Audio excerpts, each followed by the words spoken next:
In September of 476 AD, a Germanic chieftain named Odoacer deposed the last Western Roman emperor. The emperor's name was Romulus Augustulus. He was a teenager. He had ruled for less than a year. When Odoacer's soldiers removed him from the throne, they didn't execute him. They pensioned him off to a villa in Campania and forgot about him. The imperial regalia was sent to Constantinople. The Western court dissolved. The Senate met for a time, then stopped. Tax collection fragmented. The legions were already gone. Rome, the city that ruled the Mediterranean for 5 centuries, became a provincial town. But on Sunday, the churches still filled. Bishops still presided. The Nicene Creed was still recited. Baptism still happened. The political system vanished. The religious system did not. This is not coincidence. This pattern repeats.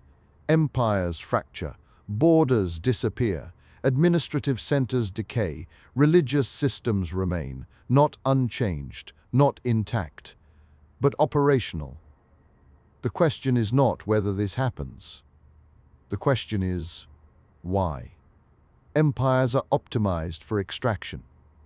They require territory, compliance, and constant enforcement. Armies cost money. Administrators cost money. Roads, courts, and records cost money. Empires must continuously prove their usefulness. Failure is visible and unforgiving. Expansion brings resources and fragility, more borders to defend, more populations to manage, more elites to placate. When revenue slows, enforcement weakens. When enforcement weakens, authority fractures. Collapse accelerates itself. Empires depend on performance legitimacy. They must deliver safety, order, material benefit. When they fail, consent evaporates. Revolt follows. Fragmentation follows. Empires have little tolerance for sustained failure. Religious systems are optimized differently. They do not require territory. They do not require armies. They do not require taxation. They require continuity. Continuity of belief. Continuity of practice. Continuity of identity. This is a different architecture. When Rome fell, Christianity already possessed what it needed. Texts that could be copied, rituals that could be repeated, personnel trained to transmit them. None of this required a state. Imperial support helped, but it was not foundational. Religious systems are portable. Belief travels in memory. Practice travels in bodies. A ritual requires no road. A creed requires no archive. When territory is lost, identity can persist. This is why creeds were short, not because theology was simple, but because survival required compression.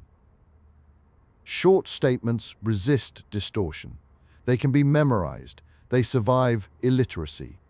Memory outlives collapse. Creeds do not carry full theology. They carry boundaries. They define who belongs and who does not. This is enough for survival.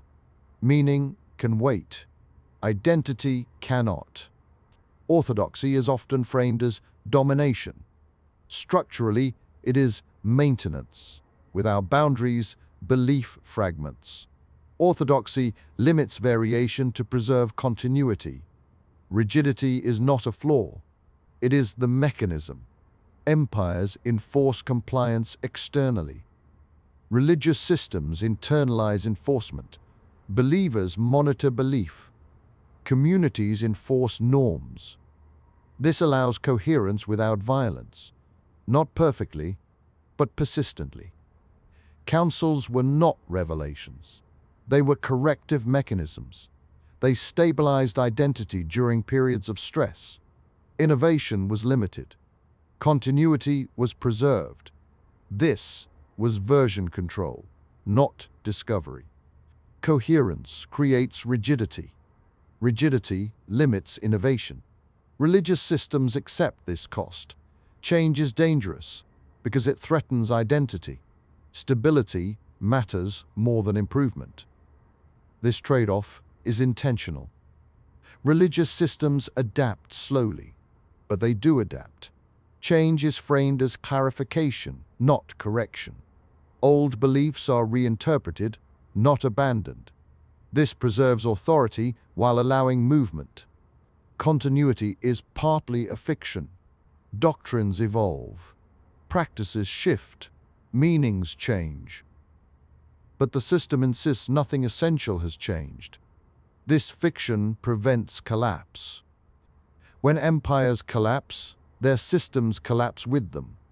Roads decay. Records vanish. Expertise disappears. Religious systems respond differently. They shed weight. Buildings are abandoned. Hierarchy thins. Practice simplifies. What remains is portable. Prayer, ritual, story. The system contracts but survives. Religious systems privilege memory over material infrastructure. Memory travels. Stone does not. A library can burn. A creed can be remembered. This distinction matters during collapse. Survival does not require scale. A monastery preserves knowledge. A family preserves ritual. A teacher preserves interpretation. Systems rebuild from small units. This makes extinction difficult. Once stability returns, religious systems expand again. Authority re-centralizes. Texts are recopied. Hierarchy reforms. Collapse delays them. It does not erase them. This pattern repeats. Judaism survives exile. Buddhism survives suppression. Islam survives political fragmentation. Different beliefs, same architecture. Persistence is not virtue. Endurance does not imply truth. Religious systems have justified cruelty and preserved injustice. This is not praise, it is description. Empires operate on short horizons. They must win now. Religious systems operate on long horizons. They can lose now and recover later. This difference changes everything. Religious systems tolerate failure. Schisms occur. Heresies spread. Authority weakens. The system absorbs loss. Empires rarely can. Fragmentation does not destroy religious systems. It multiplies them. Each fragment preserves enough to remain recognizable. Unity is ideal. Survival does not require it. Over time, religious systems reassert presence. Empires become ruins. Beliefs re-emerge, not dominant, but enduring. This endurance is quiet. It does not announce itself. It does not conquer. It waits. Time does the work. Empires aim to rule. Religious systems aim to last. Different goals produce different strengths.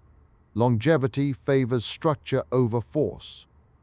Over centuries, durability compounds. Power fades. Structure persists. This is difficult to measure, but decisive. Empires leave ruins. Religious systems leave rites. Rites can be performed anywhere. Ruins cannot. A religious system only needs a minimum to survive. A story, a practice, a boundary. Everything else is optional. History does not belong to the strongest system. It belongs to the one that can survive defeat, fragmentation, and neglect. And return, again and again and again and again. The empires are gone, their laws forgotten, their borders erased. The systems that outlasted them were built differently. That is not an accident. It is architecture.